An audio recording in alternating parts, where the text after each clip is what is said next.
Hello and welcome to the latest episode of our podcast, Beatson Talks.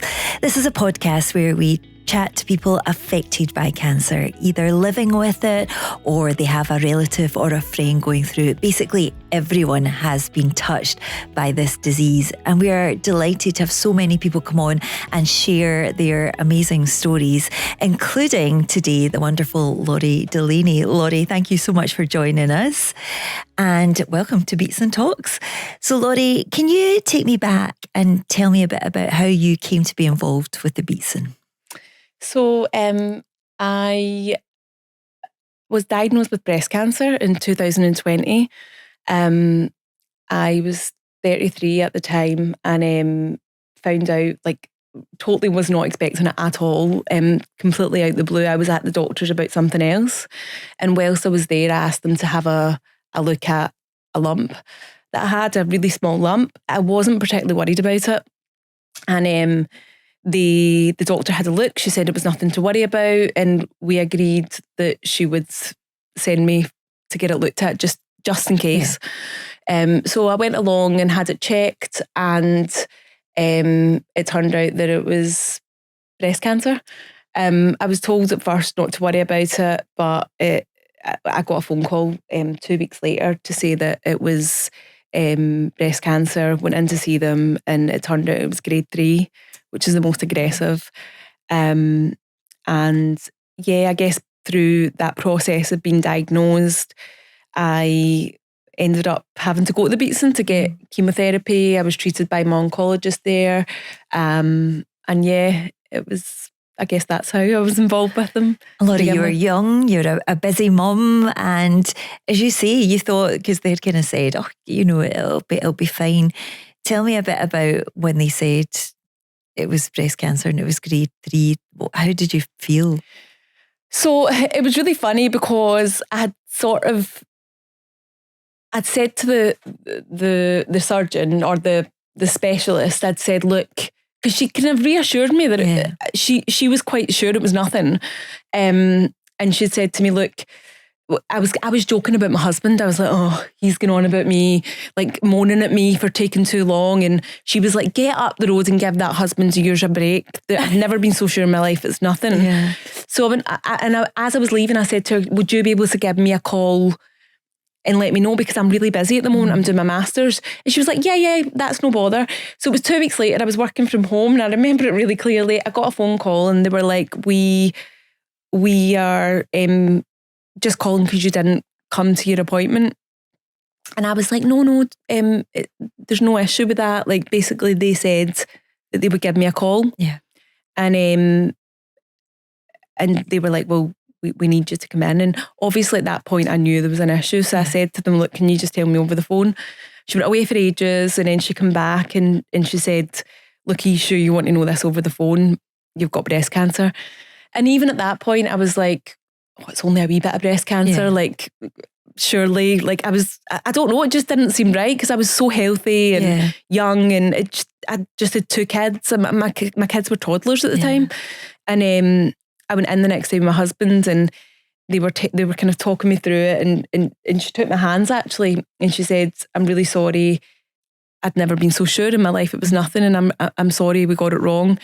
And she said to me, it's grade 3, and I was like, yeah, but there's 5 grades, isn't there? And she was like, no, that's stages, and we don't talk in stages anymore. It's grade 3, which is the most aggressive. And at that point, I just remember, I don't remember much, but my husband said at that point, I looked like I was going to faint. Yeah. Because I think in that moment then I was like, all right, okay. And she started talking to me about chemotherapy and having to send things away for oncotype tests. And they were talking about all these words that I didn't really understand. And I then got transferred back over to, because that was Victoria, because she'd been doing like a kind of surgery there.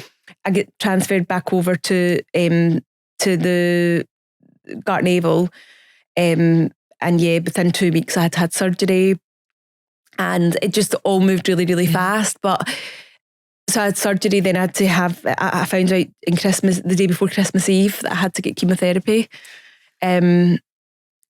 And I think I took that harder than the diagnosis. I think because I knew then that it was serious, and I knew that I would need to tell my kids. Yeah. And I remember my wee boy Harry was 5. He just started school, and Ella was 3.5. And I remember just thinking, like, how do I explain to them that I'm losing my hair, and how do I tell? Because I didn't want them to know. To frighten them. Yeah, they were too young, and I did ask about it, and they gave me these 2 books, and one of the books I went to read to them, and there was a bit in it that says breast cancer is, and it explained breast cancer, and it said some people die from breast cancer and some people don't, and I was like, I don't even want to put that language in their mouth. So I just said to them that I had a sore shoulder, and that the medication that I would have to take would make my hair fall out. And did they just accept that? Because sometimes kids are so good, aren't they? They're just like, yeah, okay. It's weird at the time, because at the time it didn't seem to bother them. Yeah. And I didn't wear a wig because I just didn't find them comfortable. Yeah. But I remember I then got a wig and tried it on, and my little boy being like, "Mummy, wear the wig, wear the wig." And I was like, God, he prefers me wearing the wig. Yeah. But I couldn't wear it. And I think I remember my daughter at Christmas asking for a bald Barbie, which I found hilarious, and asking if she could become bald. But yeah, they just accepted it. I think in a way I was lucky the age they were at, because they didn't really, like, my daughter Ella didn't actually cotton on to the fact that I'd had cancer until about a year ago, when a little boy in her class had mentioned it. So yeah, but you were in a whirlwind of treatment, and then COVID hit as well. Yeah. We had a lot of people on this podcast talking about that, and it changes everything, the hospital dynamic, who you can have in. And you literally had, you had surgery, chemo and radio, you had everything. How did you cope through that time? So I was diagnosed in November, and then I started chemotherapy at the end of January. And I think for me, particularly, I really struggled with chemotherapy. So I was hospitalised the first few times that I had chemo.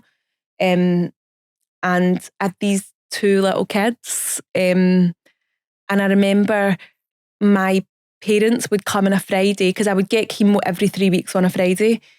And my parents would come on a Friday, and they would bring them back on a Sunday. And for that whole time, I would be vomiting. But when it got to, and I remember it being really, really, the one thing I would say is about coming to the Beatson and during that treatment time at the beginning, I felt really safe. Yeah. I remember thinking, right, okay, they've got a blueprint for this. They know how to do this. Like, I can see that they know what they're doing. Yeah, it does give you that element. Yeah. You're like, I just have to hand myself over and let them do their thing. Yeah. But then COVID hit. Yeah. And there was no blueprint. And it got really, really scary. And I remember it must have been my second treatment. And I phoned up my nurse, because there was all this stuff in the news, and all of a sudden the schools stopped, and I didn't have any help with my kids, because my kids, I was homeschooling these 2 kids, and I had cancer, and I'm going through chemotherapy. And I phoned up my nurse, and I was like, I'm really, really scared. Like, I'm scared that my treatment's going to get cut because it's all over the news. And she was like, no, this is not going to happen. Your treatment's in place. Yeah. You need this treatment. You will be getting it. And I was like, right, okay. And then literally 2 days later, my oncologist phoned me, and he's like, hi, Laurie, I'm just phoning. I've got a proposition for you. Like, basically, we're looking at possibly cutting your treatment from six chemotherapy, 6 chemotherapies to 4. Yeah. But we have to leave the decision to you. And I was like, how am I supposed to make that decision? Yeah, you don't know what's... I've got 2 kids. Yeah. Like, how do I put them to bed at night? And like, imagine something happened in the future. How can you leave me with that decision? Yeah. And I said to him, look, can I speak to my nurse? She told me this wouldn't happen. And he's like, I'm sorry, Laurie, but she's in intensive care with COVID. And I was like, you're kidding? What's happening? And all of a sudden I was just like, oh my God, like this is an unprecedented situation and no one knows what's happening. Yeah. And everything stopped. So my parents would come, the first chemo, the plan was they would come on a Friday and come back with the kids, but they're a different boundary. Yeah. They couldn't. So all of a sudden the kids were there for the full thing. It was me and my husband. We'd no help. And it just, he couldn't come to treatment with me. I had to go on my own. I had to wear a mask. I had to have gloves on. You were going in, you weren't allowed help with certain things. Like, it just became really scary really quickly. On top of an already terrifying situation. My goodness. So you had a big decision to make, Laurie. Which did you go with, the 4 or the 6? So I went out. I remember going out for my daily walk and thinking about it, and I think at that point I was really, really struggling with chemo. Like, I was really ill all the time, and Dr. McPherson had said to me, well, I'd kind of said to him, well, what would you do? And he was like, well, at that point he was like, going with, I think at this point there's a bigger risk in you continuing and coming to the Beatson when you're so ill. And we dropped it down to, and what he was saying is they were actually at that point doing a lot of research around dropping to 4 of the first one for the particular cancer that I had. So in the end I decided to go with the 4. And they also cut my radiotherapy from, I think it was supposed to be like 3 weeks every single day to 5 days. But they assured me that I was still getting the same amount, but it was just in a more intense dose. I mean, what did you turn to get? Did the kids get you through it, or you're very creative as well? Did writing get you through it? I was 2 months into my master's at Glasgow Uni at that point, which was in creative practices, because my background's in theatre making. So I ended up making an installation about the embodied experience of chemotherapy, and I used things like home footage, and I kind of just said to my husband at the beginning, look, I need some to focus on, and I need some, I don't know, it's a weird thing because everyone around me at the uni and everyone was like, you don't need to do this, you can stop and go back. But there was part of me that was like, oh, this is not going to define me, like I'm going to continue my work. I mean, ultimately it has defined me because my whole work is about it now. But I think at that point I'd said to Scott, my husband, I was like, here, just take pictures all the time because I need stuff to use for my work. And I just threw myself into that. But also just having the kids there, there was something nice about COVID as well, because I didn't have to see people. And I think just those kind of few days after treatment when I would be really, really ill, it was nice to just not have to leave the house and take them to clubs and do all of that. I could just sit in my back garden. But I think what really got me, and what was really lovely as well, was the people in the Beatson were just like, there was this nurse Violet, and she was just so lovely. Like she would just chat. And sometimes it was so nice to have that distraction. And Maggie's as well, I would go there because they still let you go.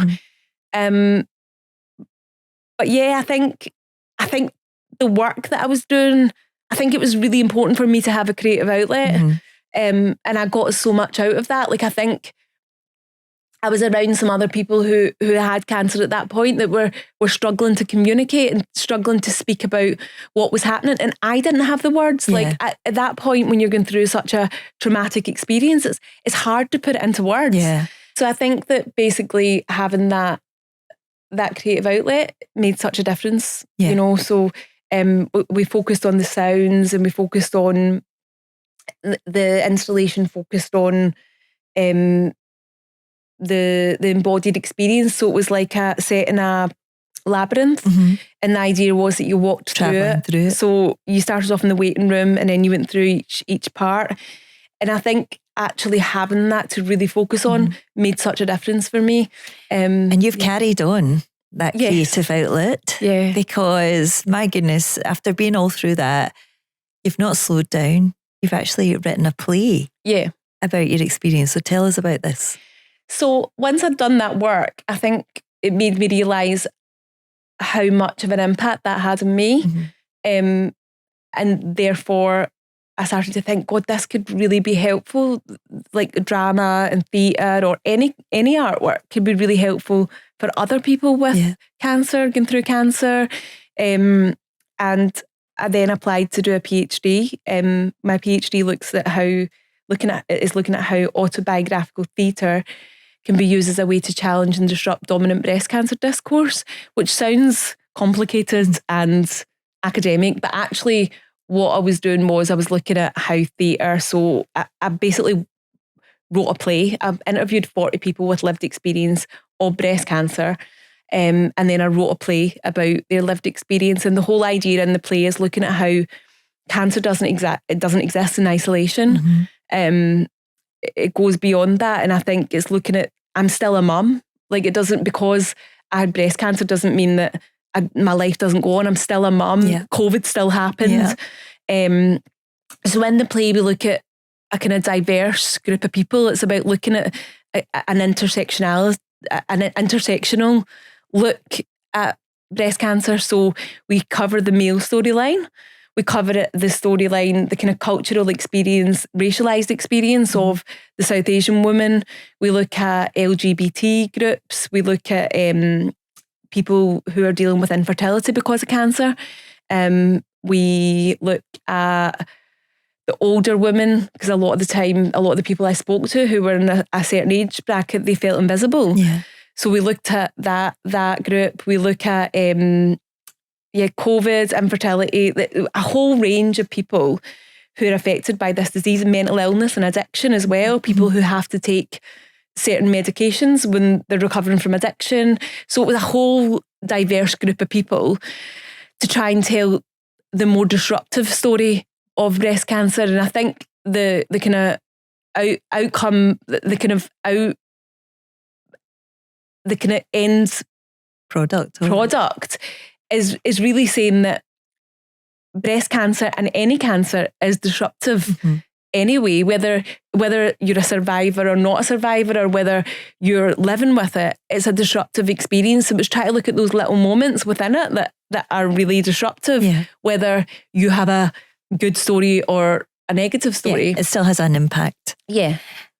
Has that been an amazing project to be a part of, and taking something so negative and so disruptive in your own life and turning it into something positive, a piece of work that you can put out there and share people's experiences? Yeah, absolutely. And I think I've made like such amazing friends. Like there's a group of women who were there from the beginning. So I first of all done interviews and workshops with people online. And then the next stage was that I took a group of local people who'd lived experience of cancer, and we done drama workshops in the space. And then the next stage was that I wrote the play, but this particular group, it was women. These five women, they just wanted to be involved in the play as well. They were in the play. They just held me accountable. Like if I'd done something and they didn't agree with it, they were like, no, this is reflecting, this is not reflecting, this is reflecting the survivor narrative more than it's... So it was like, it was just such an amazing experience. And to have... To find out at the end from them, the feedback of how much they got from it as well was just so lovely. And then on the day of the play, we had an audience come along, and it was mostly medics or people with lived experience of cancer. And to hear all of their feedback was amazing. But the medical people that were there, like a lot of them were like saying, we didn't even think of this from like COVID's impact. Like we can't believe like what people were going through. Like, and then like one of the things that we had discussed as well was even like how it affects women intimately and like sexually and stuff like that. And that was a big part of the play as well. And one of the GPs had said, look, this'll change how I practice, because I hadn't thought of those things. I hadn't thought, because people don't want to talk about it. And There's it's so the much human shame. side of it. The real stories, I guess. They're so focused on, understandably, getting people through their treatment, getting the treatment right. But there's such a massive other kind of part of it that affects your life. It obviously had a big impact on your life in so many ways. But you touched on there, you had 2 little children. You've now got a third. Yes. And she's your little miracle because you were told chances were very low of you ever having another baby. Is that right? Yeah. What's so strange is like when I found out I had breast cancer, I actually thought I was pregnant and I was quite happy about it. But it turned out that the symptoms, I don't know if they were breast cancer or if it was just I wasn't pregnant. And right away, they said, I think they didn't realise I had kids. So right away they were like, right, we might have to freeze your eggs and stuff. And I'd then mentioned that I had 2 kids. So that wasn't an option then. But I was told that the chances of me having kids, like having another child, were like very, very, very low. Yeah. And I had to go into tamoxifen for 10 years after. So I went through chemotherapy, radiotherapy and surgery and then go on tamoxifen for 10 years, which my personal experience was that it was almost as bad as the other treatment. But I was told, yeah, it's not going to happen.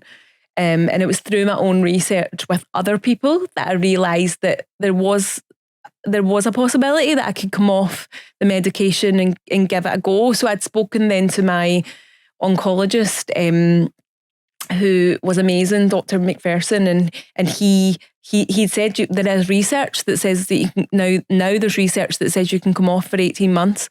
So I come off and I fell pregnant with Annie, and yeah, it's so weird though because in my first 2 pregnancies I was just like, yeah, everything's fine.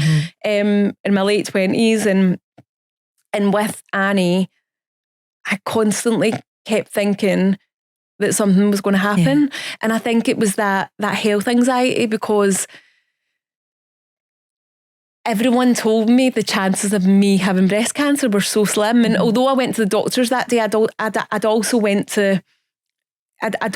told, so I went to the doctors that day, they told me it was nothing. I came to the specialist, they told me it was nothing.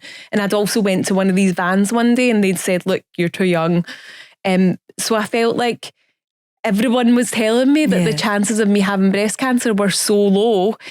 And then all of a sudden, when I'm getting told, like when you get all the tests and all that for your baby, I would be like, and it was so unlike me, but I was like, oh, can you assure me that that's 100%? And they were like, we can't assure you. And I was like, but nobody, but people, they were like, but the chances are really low. And I'm like, but I was told that the chances were low that I had. Yeah, well, that's what they explained to me. They were like, you've got trauma from having breast cancer, which is making you have health anxiety.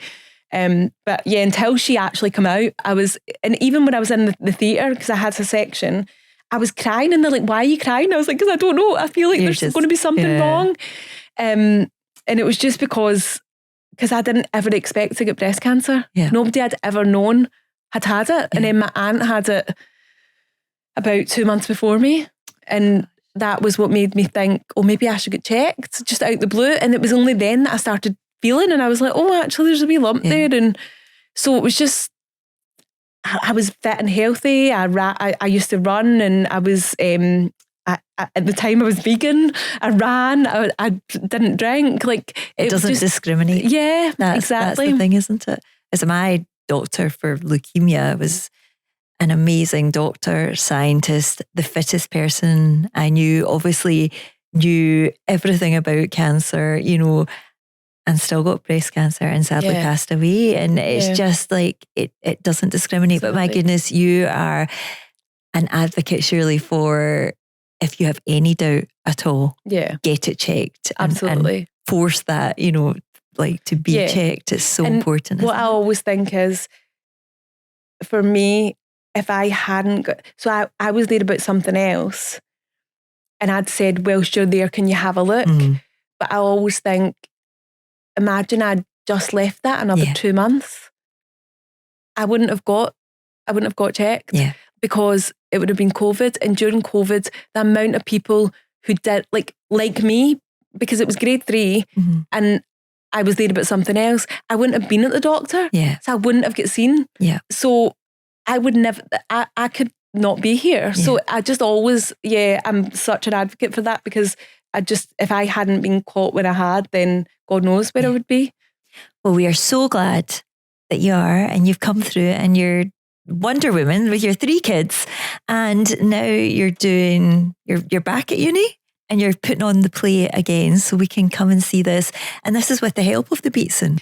Yeah, so what happened was we, in the 1st of May last year, we put the play on for one day. And I think Gillian and Laura from the Beatson, Laura Hadley-Stove and Gillian Hailstone, came along. And at the end, we done feedback with the audience, and Gillian had come in and said, like, how she was like, I didn't think there was any more I could know about breast cancer, but I'm so glad I came along because it's just been so impactful.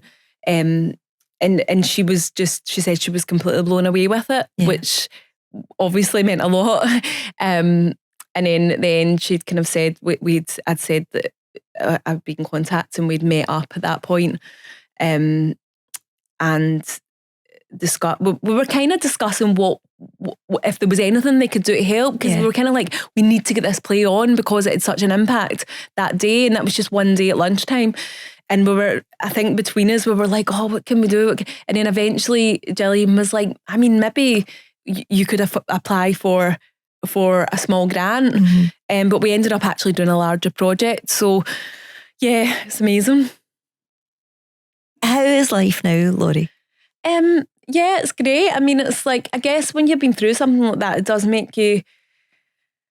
makes you appreciate life a wee bit more. And I think I've always been someone who's like, I'll just make the most of a situation. But I think with this, I feel like sometimes when you've been through something really hard in your life, it's good to turn it. Like for me, I just think, well, maybe I feel a responsibility to help other people that are going through it. Like if something worked for me, like I really got so much out of doing that work around it. So why would I not then take that out and try and help other people that are going through the same thing?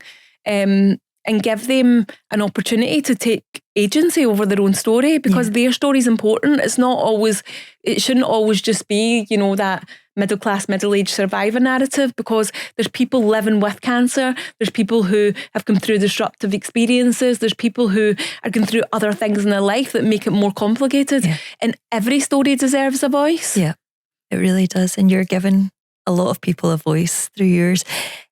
What does the Beatson mean to you? I think the Beatson, a lot of the services weren't available when I was going through treatment because of COVID, but going to the Beatson, the actual hospital, getting used to the wellbeing centre was just really helpful to me, just getting to talk to people. And I always remember Violet, my nurse, because she was just like, I don't know, it was just nice having someone talking to you. She gave you a bit of normality almost. Yeah, she gave me a bit of normality, and she's Northern Irish, and she would just be telling me. And also just the staff at the Beatson, like Dr. McPherson, like was just like, it was just so good to have somebody that's, even though like no one knew what was happening, like he understood cancer, and he was willing to go above and beyond to help, and just having the staff at the Beatson, just they were doing whatever they could to make sure, even though we were going through this horrible situation during COVID, that when you went in, they still tried to be friendly and they still tried to be there for you. And then just being involved, like the fact that the Beatson Cancer Charity are like funding this project is just amazing. It's amazing that they're willing to do this because it aligns with their values, and it just means loads to me. It's a special place. And when can we come and see this play? So the play will be on the 29th, 30th and 31st of July at the Boardwalk Theatre in the Merchant City in Glasgow. And then it's going to be on in some more outer city places, another 3 dates, which have still to be confirmed. But it's going to be great. And I just wish I really want everybody to come along and see it, because cancer affects all of us in some way in our lives. And even if it means that you can help someone else through it, you know what to say. And it's funny. It's not just like all doom and gloom. There's dancing, there's funny bits, there's sad bits. Like it's an amazing play, and the cast are phenomenal, and there's even real people with real lived experience of cancer are in it as well. Well, Laurie, we can't wait to see it. And thank you so much for sharing not only your story here, but your story through your work as well. And long may it continue. I'll be there in July. So thank you so much. Thank you.